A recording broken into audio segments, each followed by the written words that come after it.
Sucre, au miel, miel. Tcha, vous m'avez encore surpris. Je suis en train de jouer du bébé là, comprends-tu? Et puis, as-tu remarqué, toi, mon déguisement de squelette?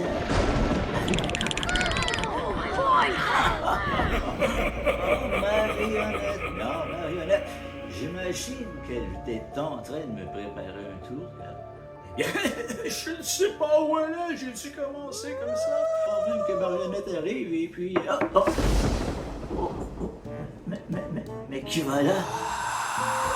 Oui, bonjour monsieur, vous m'avez surpris que je sois là pour vous. Je cherche Marionnette. Oui, non, en effet, nous cherchons Marionnette. Elle arrive bientôt sur le plateau. C'est moi, Bézin. Oh, bien là, tu m'as vu, Marionnette. Oui, qu'elle est méconnaissable avec cette moustache, toi, Marionnette. Là, tu m'étonneras toujours, Marionnette.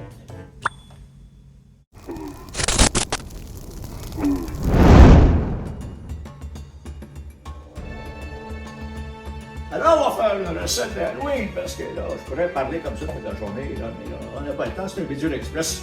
Imaginez-vous que ce sera peut-être le plus long des Visual Express que vous avez jamais vu, mais les petits chanceux, les petits amis tannants. Ok, on va arrêter de faire des folies, et puis je vais vous montrer qu'est-ce qu'on va faire cette année pour l'Halloween. Vous allez voir que c'est encore une fois quelque chose de terrifiant. Moi, j'aime ça l'Halloween quand c'est terrifiant. C'est comme un peu la fête des monstres et des fantômes et des sorciers sorcières. Ouh! Et n'oublions pas les vampires les plus terrifiants selon moi. D'accord. Alors voici, c'est pas compliqué, t'as besoin d'une pomme, hein, comprends-tu? T'as besoin du beurre de pinot. C'est pas du beurre de pinot, là. Tu peux prendre de la confiture. Même la confiture, ça peut donner un effet extraordinaire, surtout si tu l'as choisi aux fraises ou aux framboises, n'est-ce pas? Et puis, tu peux prendre du caramel, tu prends ce que tu veux, qu'il faut que ça colle. J'ai pris le beurre de pinot. Ah, parce qu'il me restait plus de beurre de pinot. Alors, je vais prendre mon petit couteau, un petit couteau, ça, qui est vraiment pas coupant. Je vais couper la pomme, mais pas tes doigts, mon ami, surtout si tu es en bas de 22 ans. C'est préférable de prendre ce couteau. Alors, tu fais des belles... Écoute le bruit! Là, ce sont les pommes, toi, qui viennent directement du verger, imagine-toi donc. Alors, on va faire comme ça ici, plusieurs petits quartiers. On va répéter l'opération jusqu'à temps que nous ayons fait le tour complet de la pomme, parce qu'il n'y a pas de perte ici chez Budule Cuisine. Alors, tu prends comme ça des petits quartiers, hein, et tu fais comme si c'était, on va dire, des lèvres. Hein? On va dire. Alors là, on va mettre du beurre de pinot, ouais, hein, quelque part là-dessus qui vont dire. Moi, je te dirais que tu en mets. Hein, voilà, c'est ça les instructions, ils disent, tu mets du beurre de pinot. On va mettre du beurre de pinot. On va en mettre ces deux côtés, parce que c'est comme du polygrippe.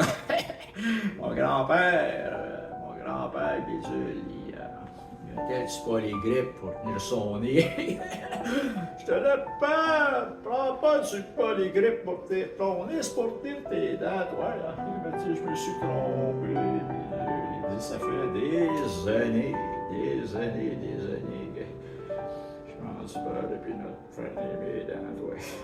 Ok, papa. Nous allons faire des dents, toi. Oh boy! Oh là! Oh. Ça vaut-tu la peine que je vous amène sa caméra? Hein? Je pense que ça vaut la peine. Ça vaut la peine.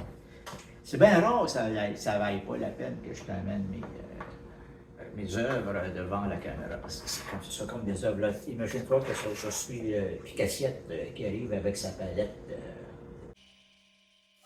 Ça, je suis pas beau, ça. Regarde-moi ça, t'es vois-tu?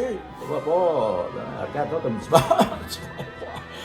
Des grosses dents. Oh là là! C'est bon. T'as vu ce que j'ai sur le bout du nez? Non, moi non plus. Hey, puis Marionnette, comment t'as trouvé ça, là? Les petites bouches monstrueuses avec ta guimauve? Hey, c'était pas mal bon. Ouais, oui, c'est bon, certain que c'est bon, hein? Moi, j'ai tout su. Moi aussi, bisous. Oui, toi aussi. Oh boy.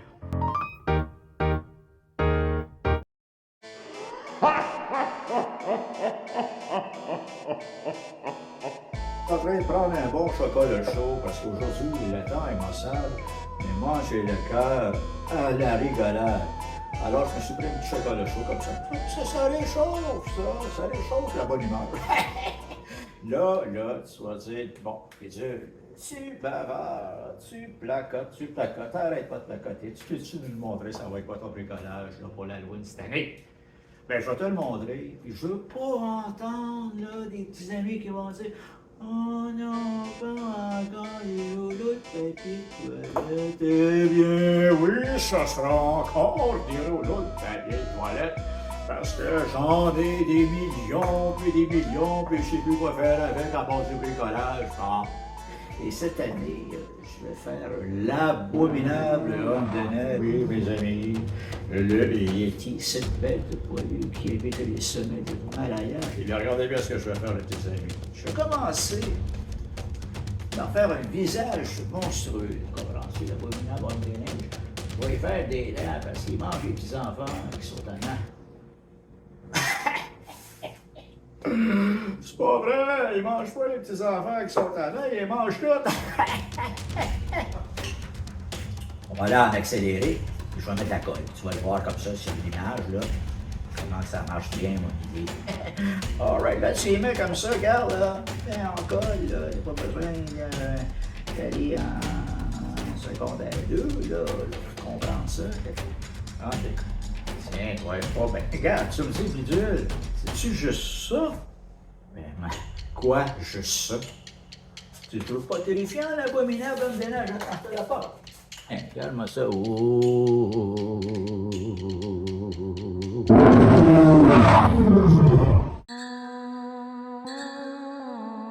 OK, mais toi qui es resté davantage que les autres, c'est pas pour m'entendre dire des sonnets, hein? C'est parce que tu veux savoir pourquoi. Eh bien, c'est parce que pour toi, j'en ai un autre bricolage qu'on va faire encore express. C'est pas regarde, tu vois, il y a un petit bout. Souvent, les petits bouts, là, ils laissent traîner parce qu'ils veulent pas le terminer. Il faut terminer les papiers, sinon ça fait ça. Il y en a partout, c'est gaspillé. Et tu n'aimes pas ça, gaspiller, hein? Alors, je vais prendre un même crayon comme ça au hasard. Et là, ce que je vais faire, je vais juste faire des gros yeux. Tiens, on va faire des gros yeux. Je vais prendre un petit pot de colle. Ah, moi, je m'enlève le bouchon parce que c'est pas compliqué. Pourquoi? C'est parce qu'il est bloqué. OK. Là, on l'a enlevé de main, puis là, c'est bien fait parce que je trouve que ça va beaucoup mieux. Ça en prend un peu plus, mais ça colle plus. Juste le dire. Attends-tu, mon petit doigt cassé? Ici, qu'est-ce qu'il dit? Il dit, ah, regarde la belle momie qu'on vient de faire. Je suis ébahi. Ben oui, toi, hein? C'est amusant, ça, t'as vu? Hein? Tout ce qu'on peut faire avec des rouleaux de papier de toilette, c'est incroyable, les amis. Ne jetez pas en télé. Vous pouvez inventer vos propres vies, Coco, c'est incroyable. J'adore ça. Ah, aussi, Diane. OK. Hop, et le téléphone, toi. Peux-tu bien me dire qu'est-ce qu'il m'appelle? Pas de chose des petits amis, mais c'est peut-être un appel important. Oui, les petits oiseaux, bonjour. Pardon? Qui? Patoff? Il n'est pas ce numéro. Monsieur, je suis désolé. Je vous en prie. Quelqu'un qui cherchait, il voulait parler avec Patoff, toi. Il n'est pas le bon clown, ici c'est Bidule. Toi, tu es en retard, tourne d'où tu viens.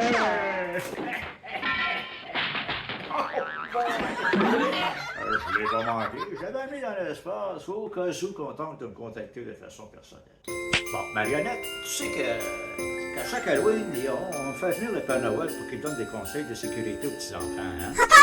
Ben oui, écoute, parce que c'est quand même une soirée importante au niveau de la sécurité. Allez, Père Noël, des conseils, s'il vous plaît.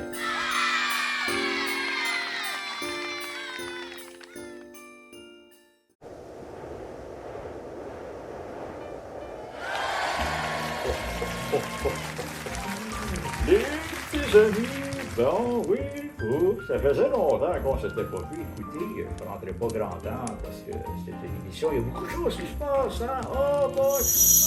Je vais insister encore une fois sur le caractère de la visibilité. C'est important d'avoir une lampe de poche pour être éclairé et puis avoir des vêtements aussi qui réfléchissent la lumière. Alors, mes petits amis, moi-même, je dois aller là-bas à la confiserie. Hein. J'aime ça aller là. Savez-vous pourquoi? Parce que la confiserie tout le temps. On va aller chercher des petits bonbons pour les amis Luther. Je vais vous montrer de quelle façon je m'en vais les chercher. OK. C'est bon, ça. On y va y aller. Vous êtes. OK, les petits amis. Là, je m'en vais à la confiserie chercher des bonbons pour mes petits amis Luther. Mais comme tu vois, regarde, je suis tout illuminé.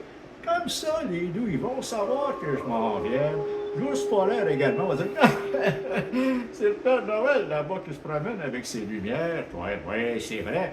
Mais comme ça, je me ferai pas bousculer. Il n'y aura pas un renne qui va rentrer en collision avec moi, je te le dis, parce que je suis tout illuminé. Tu n'as rien vu. Là, je vais embarquer là, avec mes chiens sur mon traîneau. Puis, regarde bien, j'ai même une lumière en arrière. Ouais. Le Père Noël, il est moderne. Là. Écoutez, là, ceux qui pensent que le Père Noël, la vieille école, peut-être, oui, mais très, très à la mode et très, très branché également. Regarde bien ce pas de rap et dance, toi. Hein? Voilà, il dira que le Père Noël, c'est un vieux crouton. Eh bien, je vous demande pardon. Père Noël. C'est le Père Noël. OK, on y va.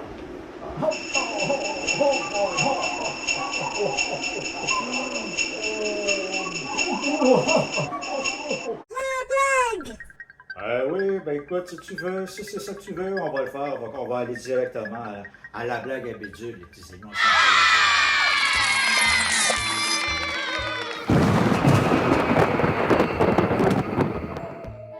Regarde bien mon maquillage de squelette. Parce que la blague que je vais te conter, eh bien, elle est un petit peu rapport direct avec le squelette. Et ça va comme suit.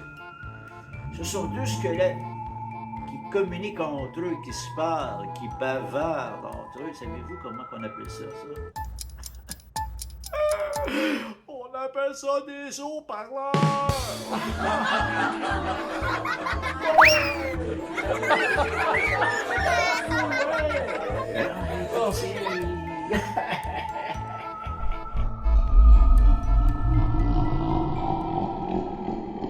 Marionnette. Oui, monsieur. T'aurais-tu envie que je te raconte un conte ou que je te conte un raconte? Bien ça.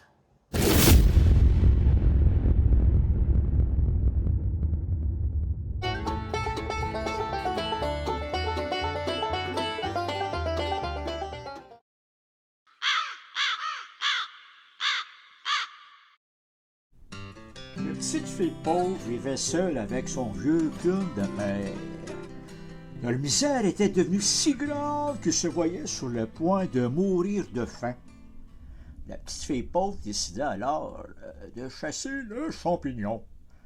Elle sortit de leur misérable cabane et pénétra dans le bois voisin. Sur son chemin, elle rencontra une fille, qui lui donna un petit pot bien précieux. « Tu n'auras qu'à prononcer ces 3 mots, dit la fille. Petit pot cuit. Il se mettra aussitôt à te faire une douce et excellente bouillie de patates.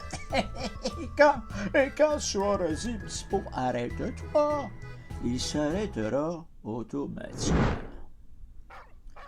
La petite fille pauvre s'empressa d'apporter à son vieux clown de père ce pot merveilleux. Et à partir de ce moment-là, il peut manger chaque jour à la fin. Il arriva qu'un jour, la petite fille pauvre dut aller faire une commission hors du village, hein? Et pendant son absence, le vieux clown, lui, il se mit à avoir faim. Petit pot cuit. Petit pot ne se le fait pas dire 2 fois. Le vieux clown eut bientôt mangé tout son sou. Et c'est alors qu'il voulut arrêter Petit pot Mais par malheur, il ignorait les mots qu'il fallait prononcer pour cela. Maître Petit Pot continua donc de cuire toujours plus et plus fort, si bien que la bouillie ne tarda pas à déborder du vase, puis à remplir la cuisine, puis à inonder la maison, puis la maison d'à côté, puis un autre, puis encore un autre, puis enfin toute la rue. Et du train dont il allait, on nous dit qu'il voulut noyer le monde entier. Ouais. Cela devenait d'autant plus effrayant que personne ne savait comment s'y prendre pour arrêter ce déluge. Heureusement qu'à la fin, comme il ne restait plus dans le village qu'une seule maison qui ne fut pas devenue la proie de la bouillie, la petite fille pauvre vint et s'écria « Petit Pot, arrête-toi! » Et aussitôt, Petit Pot s'arrêta. Les habitants du village qui désiraient rentrer dans leur maison en une pas moins avaler beaucoup plus de bouillie de patates qu'ils n'en voulaient. Ce conte prouve qu'on fait toujours mal ce qu'on ne sait qu'à demi, les petits amis. Ah, oui. Oui, parfois, il faut tirer le son de ces vieilles histoires, de ces vieux contes qui nous proviennent d'autres fois.